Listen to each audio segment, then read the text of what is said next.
Բարի երեկո սիրելի հեռուստադիտողներ, մենք շարունակում ենք հետևել կարևորագույն իրադարձություններին, մենք այսօր կամփոփենք Գյումրու ընտրությունները, ինչքան ինֆորմացիա որ հիմա կա, մենք հնարավորինս լուսաբանեցինք ձեզ այնտեղից տեխնացուներին, նրանց մտքերը, ծրագրերը, մենք այսօր կզրուցենք քաղաքականության հետազոտական կենտրոնի ղեկավար, անվտանգային քաղաքականության Արեգ Քոչինյանի հետ, բարեկո պարոն Քոչինյան, շնորհակալություն հավեր ընդունելու համար։ Ինչպես կմեկնաբանեք Գյումրու ընտրությունների արդյունքները։ Քաղաքական ճգնաժամը, որի հետևանքով ընդհանրապես առաջ էր բերվել արտահերթ ընտրությունների գաղափարը եւ կազմակերպվել էր արտահերթ ընտրություններ, պետք է արձանագրել, որ այս պայմանությամբ իր հանգուցալուծմանը դեռևս չի հասել։ Որևէ ուժ 50+1 ձայն չի կարողացել հավաքել, այն ուժը, իշխող քաղաքական ուժը, քաղաքացիական պայմանագիրը ստացել ամենաշատ ձայներ, բայց այս պայմանությամբ խոսակցությունները, քաղաքական խորհրդակցությունները ցույց չեն տալիս, որ ուրեմն մնացած ուժերից որևէ մեկը կմիանա քաղաքացիական պայմանագրին եւ քաղաքացիական պայմանագիրը կարողանա քաղաքապետ նշանակել, դրա փոխարեն ավելի նվազ քանակությամբ ձայն հավաքած տեխնացուի շուրջ կա որոշակի կոնսոլիդացիա, այս պայմանությամբ սպասում են մենակ մեկ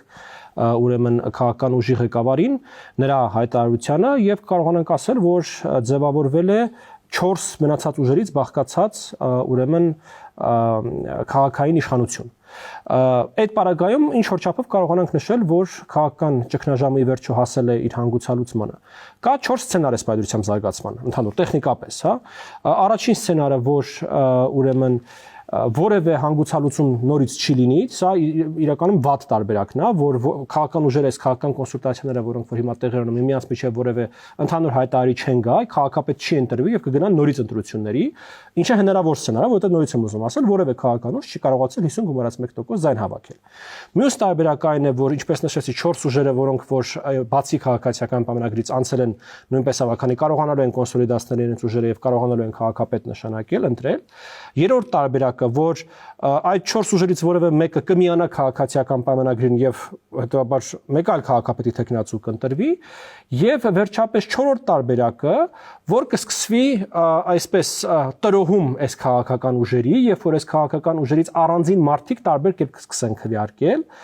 ինչը նորից լավ տարբերակ չի, այսպես ընդհանուր ժողովրդավարության զարգացման տեսանկյունից, քաղաքացիական ներողություն քաղաքական ուժերի կայունության տեսանկյունից դա լավ տարբերակ չի, եթե այդ առուծախի միջոցով Գյումրիում ի վերջո քաղաքապետ ընտրվի։ Այս 4 տարբերակն է ռեալ, որ սեղանին դրված հիմա կա։ Մոտակա օրերին ես կարծում եմ քաղաքական կոնսուլտացիաները կավարտվեն եւ մենք հասկանանք, թե ի վերջո Գյումրին ունենում է քաղաքապետ, թե չի ունենում, եւ եթե ունենում է, ով արնում այդ քաղաքապետը։ Ընդհանուր առմամբ պետք է նաեւ արձանագրենք, որ այն իրավիճակը, որ կա ընդհանուր առմամբ Հայաստանում, այ որ որևէ քաղաքական ուժ այս պայմանությամբ չունի 50+1 ձայն այս երկրում, մենք տեսանք նաեւ ռեգիոնալ մակարդակում, այսպես Գյումրի քաղաքապետի քաղաքային իշխանության ձևավորման ընտրություններում, երբ որ կա ինչ որ չափով այդ քաղաքական անորոշության խնդիրը, որևէ ուժ միայնակ չի կարողանում ուրեմն ձևավորել 50+1% քվե։ Այս առումով մի անգամից դիտարկումել եմ ուզում անել, ես շատ կոպիտ սխալ եմ այս պայմաններում համարում որևէ քաղաքական ուժի կողմից ընտրությունների փուլում կամ նախընտրական քարոզի փուլում հայտարարելը, թե իրանք որևէ մեկի հետ դաշինքի չեն պատրաստվում գնալ։ Այդպիսի ուժեր եղան օրինակ Գյումրիում ընտրությունների ժամանակ, որոնք հայտարարեցին, որ որևէ պարագայում իրանք որևէ մեկի հետ դաշինքի չեն գնալու։ Ես կարծում եմ դա շատ լուրջ սխալ է, որտեղ երբ որ դու գիտես, որ դաշտը այնպեսին է, որ որևէ մեկը 50+1 չէ, նշանակում է նաև դաշտը այնպեսին է, որ ընտրություններից հետո այսպես թե այնպես լինելու են քաղաքական կոնսուլտացիաներ եւ քաղաքական պայմանավորվածություններ։ Երբ որ դու ի սկզբանե հայտարարում ես, որ դու դրա մասը չես այսպես կազմելու, դու ուրեմն մի քիչ այնքան չես հասկանում, թե դու ինչին ես մասնակցում։ Հա, բայց տեսեք, պարոն Քոչինյան, կա Վարդան Ղուկասյանի շուրջ ոնց որ ընդդիմության կոնսենսուս եւ տպավորությունն է, որ ընդդիմությունը վերջապես գտավ իր քաղաքական լիդերին, որովհետեւ Վարդան Ղուկասյանը ընդունելի է նախկին իշխանությունների համար մի փոքր բացառությամբ, ընդունելի է սրբազանների համար, որոնք քաղաքական պայքարի մեջ էին մտել, ընդունելի է տարբեր իրենց այդ բլոգերների, քաղտեխնոլոգների, քաղաքական վերլուծաբանների այդ շերտի համար, որոնք վճարվում են ընդեղից, ընդհանրի Արման Թաթոյանի համար, նույնիսկ Վարդան Ղուկասյանը դաշնակցության համար, այսինքն ընդգծված ընդդիմության լիդեր են, չեք ծիծաղում։ Պարոն Ղազարյան, ես մարդ, որը միավորեց ողջ ընդդիմությանը։ Դերասանների համար, Հայկ Մարությանն է արդեն ուրախացել Վարդան Ղուկասյանի համար։ Շատ լավ։ Եթե մենք իսկապես լուրջ պետք է խոսանք այդ թեմայով, այսինքն խոսենք նրա մասին, որ այոնակ համապետական ընտրություններում ձեր նշած անձը պետք է դառնա անդիմության առաջնորդը։ Ես կարծում եմ, որ ցավալիորեն այդ պարագայում Հայաստանում կրկնվելու է նույն ուրեմն քաղաքական շրջափուլը, որը եղել է նախորդ փուլում, այսինքն լինելու է նույն քաղաքական խոսույթը, ներկաներ նախկիններ քաղաքական խոսույթը, որտեղ ներկաները հաղթելու են։ Չէ, ինչի։ Հիմա ասեմ ինչի, Դրանք փրկելու են։ Դե այդ փրկում են ամեն անգամ ինչքան իրանք փրկում են, այնքան իշխող քաղաքական ուժը հաղթում է։ Ինչքան իրանք Գյումրիում չհաղթեց։ փրկությունից, այնքան իշխող քաղաքական ուժը հաղթում է։ Գյումրիում էլ իշխող քաղաքական ուժը էլի ամենաշատ ձայնն է հավաքը։ Եվ ես կարծում եմ նաև Գյումրիի մասին խոսալուց պետք է մի քանի յուրահատկություն հաշվի առնել, որոնք որ կան Գյումրիում եւ չկան ուրիշ տեղեր։ Առաջին յուրահատկությունը դա ռուսական ռազմաբազան է։ Գիտեք ինքը եւ այսպես հոգեբանորեն, չգիտեմ, այսպես նշանային առումով նշանակություն է։ Նաև ես կարծում եմ ինքը Գյումրի քաղաքում շատ մեծ աշխատատեղ այսպես տվող կազմակերպություն է եւ որ նաեւ հաշվի ենք առնում ձեր նշած անձնավորության հայտարարությունները, թե չգիտեմ, այս բազան պետքա մեծանա, այս բազան պետքա շատանա, որևէ մեկը չի կարող խոսալ այս բազայի սահմանը փակ մնա, Թուրքիայի սահմանը պետքա փակ լինի եւ այլն, այդ բոլոր այդ ուրեմն ամբողջա հաճո ասեմ, թե նույնիսկ ամբողջի մի մասի համար հաճելի ասեմ այս հայտարարությունները, իրանք իրենց դերը բնականաբար խաղացել են ու դա բավականին սպეციფიկ վիճակ է, բայց այդ մասով ես ուրիշ բան եմ ուզում ասել, որ եթե մենք մտնելու ենք այդ նույն շրջափուլի մեջ, որ նախկիններ ներկաներ, հա, որևէ այլ ավելի լավ արդյունք, քան այն խորհրդարանը, որը որ հիմա ներկայումս կա, երբ որ կան հստակ ուրեմն Նիկոլ Փաշինյանի, ուրեմն առաջնորդած քաղաքական ուժը Սերժ Սարգսյանի եւ Ռոբերտ Քոչյանի, այս երեքն են խորհրդանում։ Չի լինելու։ Սա նույնիսկ նույն լավագույն տարբերակը կարա սրանից էականորեն ավելի վատ խորհրդարան լինի։ Սա մի ճանապարհ է, սա մի զարգացման ուղի է, որը որ Հայաստանին որևէ զարգացում, որևէ առաջընթաց, որևէ նոր քաղաքական չունենք ուրիշ ինչ անենք։ Հիմա այդ չունենքի վերաբերյալ ես մի գաղափար ունեմ, որ ուզում եմ հենց հիմա հանդարին ուրեմն դրա մասին խոսել։ Տեսեք, եթե չի ձևավորվում որևէ երրորդ ուժ, երրորդ բևեռ, որը որ առնվազն խորհրդարան անցնում եւ խորհրդարանում մասնակցություն է ունենում, ապա Հայաստանում քաղաքական համակարգը չի փոխում, Հայաստանում քաղաքական համակարգը զարգացում չի ապրում։ Հիմա դուք ինձ կարծեք, դե ասեք պարոն Քոչյան, այդ երրորդ ուժը ո՞րն է, հա։ Ցավոք սրտի, գաղափարապես այսպես կուր ինչ որ մի հատ մարմին, որը որ ես կարողանամ անվանել, չկա, բայց դրա փոխարեն, քանի որ իրավիճակը բավականին սպეციფիկ է, ես կարծում եմ պետք է մտածել նաեւ բավականին սպეციფիկ լուծում։ Եվ այդ լուծումը իմ կարծիքով առանձին ուժերից բաղկացած դաշինքն է, որոնք որ պարտադիր չի ունենան գաղափարական նմանություններ, պարտադիր չի իրար հետ ամեն ինչում համաձայն լինեն կամ նույնիսկ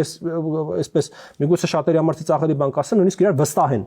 Այդ խմբի միակ իմաստը միավորվեն երկուսին դեմ։ Միավորվեն, ավելի կոնկրետ ասեմ, միավորվեն ընդհանրապես խորհրդարան անցնելու համար, այ միայն սրա համար։ Ես այսպես նույնիսկ ուզում եմ 7 այսպես անուն ասել, հա, Արամ Սարգսյան, Արման Բաբաջանյան, Նորայր Նորիկյան, Լևոն Շիրինյան, Գուրգեն Սիմոնյան, Դավիթ Սանասարյան, ինչպես նաև մի շարք հասարակական քաղաքական պարտվեց այդ ուժը։ Այդ ուժը չպատվեց, այդ ուժի մի մասը 3 հոգիներ իմ թվակացներից սրա մեջ։ Հիմա իմ ասածը որն է։ Այս բոլոր ուժերը պետքա քաղաքական կոնսուլտացիաներ արդեն այսօրվանից իրար հետ սկսեն, գաղափար ներդրվի մեծ դաշինքով գնալու խորհրդարանական ընտրություններին ու հստակ նպատակ դրվի ընդամենը խորհրդարան անցնելու, որովհետև եթե այս ուժերը չեն անցնում խորհրդարան, ես նորից եմ ուզում կրկնել, լինելու է նույն խորհրդարան, ինչ որ եղել է նախորդում, այսինքն ԿՊ եւ երկու նախորդ նախագահների իշխանությունները։ Ես որպես հասարակական կազմակերպության ղեկավար պատրաստ եմ այս մարդկանց տալ ուրեմն այսպես հանգրվան այս քաղաքական խորհրդակցությունը սկսելու համար։ Որովհետև գիտեք մենք մի հատ հասել ենք իրավիճակի, երբ որ հստակ պետքա լուծումներ սկսեն սեղանին դրվել։ Եթե լուծումները չեն դրվում, հետո բոլորը բողոքելու են, ես ես երաշխավորում եմ։ Այ եթե մենք այսօր ոնց որ հիմա բոլորը բողոքելու են, թե ես ինչ վատա խորհրդարանում չկա քաղաքական օրակարգ, խորհրդարանում ըստ էության մի ուժը շո քաղաքական օրակարգեր բերում է, այն երկու ուժերի միակ զբաղմունքն է, որ ասեն դուք թուրք եք։ Ամբողջ քաղաքական օրակարգը մեր երկրում այսօրվա դրությամբ ձևավորվում է խորհրդարանից դուրս։ Դե հեսա Վարդան Ղուկասյանը ասեց թուրքերի ես ինչքան հասկացա, եթե ինքը ընդհանրապես հաղթի սահմանները փակելու ենք, Ռուսաստանից էլ ներդրումները գալու են։ Շատ լավ, այսինքն դուք ապացուցում եք իմ խոսքերը, որ եթե մենք գնում ենք առաջիկա խորհրդարանական դրության այս նույն սաստավով կոպիտ ասած, որը որ եղել է նախորդը, այլ նույն խոսակցությունը, դավաճան, բան, չգիտեմ, թալանչի, գողկատու, քաչալ շուն, այս խոսակցությունն է լինելու խորհրդարանում։ Ու նորից քաղաքական օրակարգերը Հայաստանում չեն ձևավորվելու խորհրդարանում։ Դա ես ուզում եմ կրկնել, ճանապարհը դեպի ոչ միտեղ։ Դուք հավատում եք, որ կոմունիստները կբերեն ներդրումներ Գյումրիում։ Երևի թե նույնքան, ինչքան որ այսպես նախ այդ հայտարարությունը նույնքան կոմիկ է, այսպես ասենք, նույնքան կատակերգական է, ինչքան որ աստվածավախ եւ այսպես աստվածահաճո հայտարարություններով հանդես եկող մարդը գալիս է կոմունիստների ցուցակով։ ոնց որ երկու sense իրար հականիշ բաներ է, էլի, աստվածավախությունը Դե հիմիկվա կոմունիստները աստվածավախ են։ Հայկական ժողովրդական ասացված կա այդ թեմայով տեր հորը վերաբերող եթերային չի։ Շատ լավ, գանք ավելի կարևոր եւ ծանր խնդիրներին, պարոն Քոչինյան, Տրամպը մենք մեր ուշադրությունից կորել է այդ ամեն ինչը, բայց Տրամպն ու Պուտինը ոնց որ թե չեն կարողանում գալ հայտարարի։ Տրամպը ջղայնացած է, սպառնում է, գցել են իրան, խաբել են իրան։ Այո, նախորդ ուրեմն փուլում այդ աշխարհական զարգացումների մենք տեսանք, որ որոշակի շարժ կար, այսպես ասենք, հիմնականում ամերիկյան նախաձեռնությունների արդյունքում, որը որ հույսեր էր առաջացրել Ռուսաստանում, Միացյալ Նահանգներում այն թեմայով, որ հնարավոր է կոնֆլիկտի մոտալուտ հանգուցալուծում։ Սակայն մենք այս թեմայի մեջ նախկինում խոսել ենք, ռուսական կողմը ես կարծում եմ իրավիճակի ուրեմն ամբողջ նշանակությունն ու այսպես նրբությունը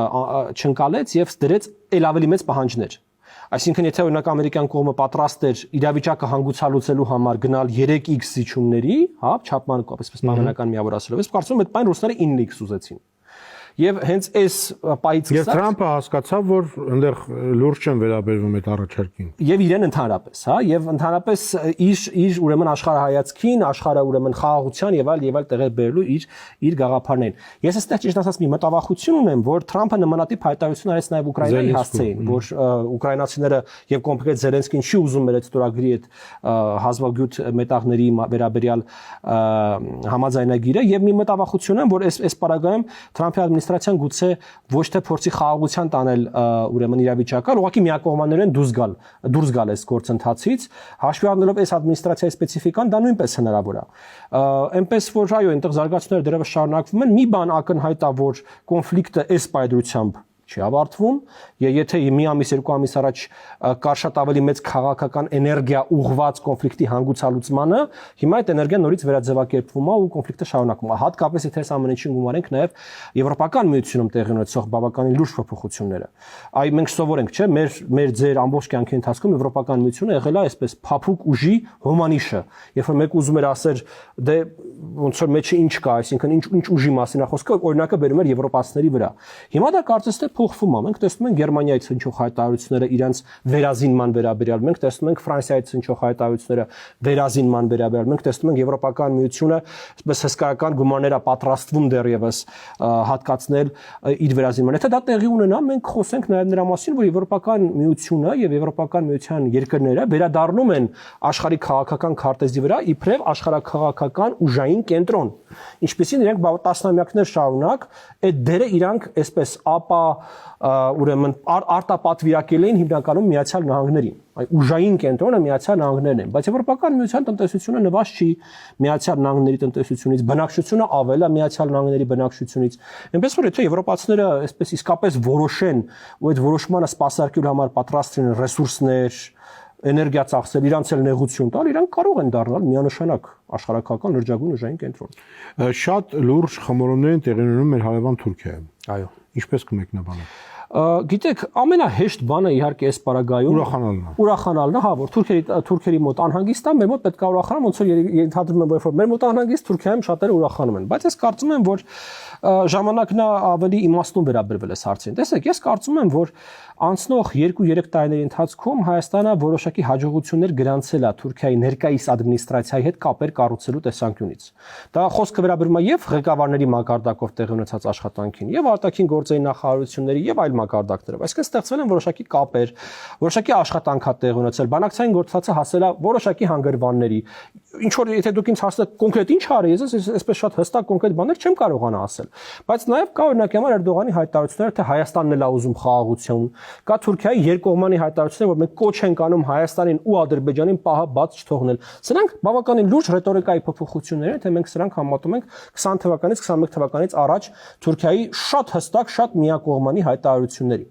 Հիմա եթե Թուրքիայում տեղի ունենում ինչ-որ փոփոխություններ, ընդ որում այդ փոփոխությունները տեղի ունենում հեղափոխական ճանապարհով, ես այսպես ասեմ, այնպես չի որ այնտեղ ընդդիմությունը,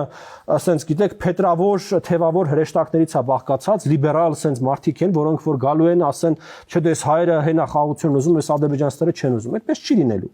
Եվ այն ուրեմն ամեն ինչ որ կառուցվել է այս ադմինիստրացիայի հետ, զրոյական կետից ըստ էության մենք պետք է լինելու շարունակեն կառուցել ընդդիմության հետ։ Իսկ Ադրբեջանը զրոյական կետից չի սկսելու իր հարաբերությունները ընդդիմության հետ, որտեղ այդ ընդդիմության հետ ինքը իր հարաբերությունները արդեն իսկ ունի։ Այս է տարբերությունը։ Դրա համար ես կարծում եմ, որ այս մի իրավիճակում, երբ որ աշխարհում արդեն իսկ ամեն ինչ մաքսիմալ խառն է, եւս մեկ ապակայունացում այն էլ մեր սահմաններին այդքան մոտ, այն էլ մեր տարածաշրջանում այդքան մեծ խաղացողի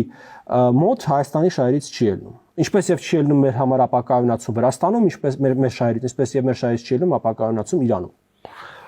Ինչով եք բացատրում ադրբեջանական վերջին կրակոցները Սյունիքում։ Իմ ընկալմամբ խաղաղության պայմանագրի տեքստի համաձայնեցման վերաբերյալ հայտարարություններից հետո հիմա Ադրբեջանի շատ բարդ է աշխարհին բոլոր իրենց գործընկերներին բացատրել, թե իրենք ինչու չեն ստորագրում խաղաղության պայմանագիրը, որովհետև հիմա մի հատ իրավիճակ է ստեղծվել, որ Հայաստանը Ադրբեջանին ասել է սա է ձեր առաջարկած տեքստը, իրանք հաստատել են, որ դա իրանք առաջարկած տեքստն է, Հայաստանը ասել է, այ այդ ձեր առաջարկած տեքստին մենք համաձայն ենք, բերեք ստորագրենք։ Ու անընդհատ պարբերաբար հայտարարում է, որ մենք պատրաստ ենք ստորագրել խաղաղության պայմանագիրը։ Հիմա այս պարագայում Ադրբեջանը պետք է բացատրի, որ գիտեք, հայերի սահմանադրության նախաբանի մեջ, որը նույնիսկ իրանք տեքստի մեջ չի, կա մի հատ հղում, դա շատ բարդ է իրանք բացատրել։ Եվ այս առումով մի կողմից պետք է պարբերաբար այդ հայտարարությունները անել, որ այ կրակում են, սահմանին հանգիստ չի եւ այլն Եվս մեկ բացատրություն ունենալու տեսանկյունից եւ երկրորդը ես կարծեմ իրանք նաեւ անընդհատ այսպես միջավայրն են ստուգում, այ միջավայրի արձագանքներն են ստուգում Իրանի տրամադրությունները, Եվրոպական միության, Միացյալ Նահանգների, ինչու ոչ Ռուսաստանի, Թուրքիայի եւ այլ խաղացողների տրամադրությունները հասկանալու համար թե այ օրինակ էսկալացիայի գնալը եւ հասնելը նրան, որ այնտեղ օրինակ արյուն թափվի, ինչքան իրանց վրա թանկ կնստի կամ ինչքան էժան կնստի։ Իսկ եթե իրանք օրինակ այդ էսկալացիան ունենան, իրանց ավելի հեշտ կլինի բացատրել, թե խաղաղության պայմանագիրը ինչի չի ստորագրվում։ Այսինքն ճանապարհները մանգալի, որ աշխարհին բացատրի։ Այո, մոտավորապես այդպես։ Վերադառնանք ինչից սկսեցինք, օրինակ, երբ որ սրբազանները, հա, եկեղեցին, Արման Թաթոյանը, մարդու իրավունքների պաշտպան, այն դերասանները պաշտպանում են Վարդան Ղուկասյանի թեկնածությունը, պարոն Քոչինյան, դա հանուն հայրենիքի է արվում։ Իրոք հենց հանուն հայրենիքի փրկության ավելի լավ Հայաստանի համար այդ ճանապարհը ճիշտ է։ Գուցե արժի այդ գինը։ Պարոն Ղազարյան, վստահ եմ, որ ձեր նշած մարդկանց մեջ կան շատ տարբեր մարդիկ, որոնք շատ տարբեր դրդապատճառներով են գնում նրան, ինչին որ իրանք գնում են։ Հա, բայց նպատակը դե մեկն է մեծ առումով։ Այո, նպատակը իշխանափոխությունն է։ Ես համաձայն եմ այդ առումով, բայց գիտեք, ես վախենում եմ, որ մարդիկ շատ արագ են լավ բաներին սովորում։ Եվ շատ արագ կարան մարդիկ հասարակության մի շերտ մոռանա էլի այն ամեն ինչ որ կար Հայաստանում մինչև 2018 թվականը։ Եվ օրինակ շատ մարդիկ, ովքեր որ քննադատում են արդի իշխանությունը, շատ տեղին են շատ հարցերում քննադատում։ Ես եմ շատ հարցերում քննադատում օրվա իշխանությանը։ Եվ նույնիսկ ուզում կգնա շատ տեղին, բայց դա ամեն դեպքում համեմատել այն քրեա օլիգարխիկ համակարգի հետ, որը որ կար մինչև այդ Հայաստանում, եւ անգամ մտքի ծայրով անցկացնել, որ այդ քրեա-օլիգարխիկ համակարգի ռեստավրացիա կարա լինի Հայաստանում, այ որ հասարակությունը, ժողովուրդը կարա այնքան հոգնի, այնքան դժգոհի եւ այնքան բորբոքված լինի այս իշխանությունների հանդեպ, որպեսի համաձայնվի այդ համակարգի ռեստավրացիան, ես կարծում եմ այդ մարդիկ խիստ թերագնահատում են հայ ժողովրդի այսպես հավաքական ինտելեկտն ու իմաստությունը։ Անխոս է, որ այս իշխանությունը ունի իր թերությունները, այս իշխանությունը վաղ թե ուշ պետք է հեռանա, ինչպես եւ պետք է հեռանա ցանկացած իշխանություն։ Ասեմ դες ավելի նույնիսկ ես օրինակ դիտարկում եմ, որ խնդրեմ է, եթե քաղաքացիական պայմանագիր կուսակցությունը Հայաստանում 10 տարուց ավել կառավարի, որովհետեւ ի վերջո նախորդ ուրեմն զարգացման ցիկլում հենց դրա շուրջ եղավ են զարգացումները, որոնք որ եղան 2018 թվականին։ Բայց նորից ու նորից այսօրվա իշխանության այլընտրանքը նախկինում գոյություն ունեցած քրեա-օլիգարխիկ համակարգը չի։